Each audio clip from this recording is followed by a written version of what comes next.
që s'kisha rrjete sociale. Kënaqësia që i dhuronim njerëzve, them që ishte më e madhe se që dhurojmë sot, edhe po në fund ka shumë rëndësi cilësia, çfarë prodhon ti. Ata njerëz që vinë të ndjekin ty, a kënaqen me ty, a shkojnë të gëzuar në shtëpi, dhe në shumicën e rasteve tifozët tanë kanë shkuar të gëzuar në shtëpi. Aty matesh edhe suksesi, domethënë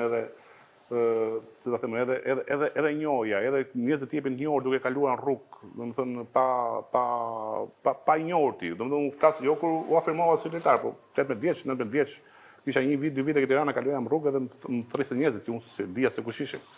Ftonin.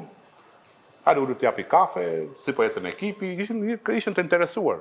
Sot, mbase ka ndryshuar kohët, ka humb interesi, cilësia ka rënë, gjitha ndikojnë nga pak. Ka pas rol më të rëndësishëm atëherë Vino, sepse para ishin 3-4 gazeta që ishin për ditë në treg, dhe sido që tjetë, se edhe Kristi është pjesë e një gazetave, jo se kam qenë në pjesë e gazetave, po budallëk ka kudo, në çdo lloj, domethënë industrie, po kishte një lloj filtri pra, sepse gazeta një shkrim kishte. Domethënë drejtë që mori ai shkrimi duhet ishte televizionit.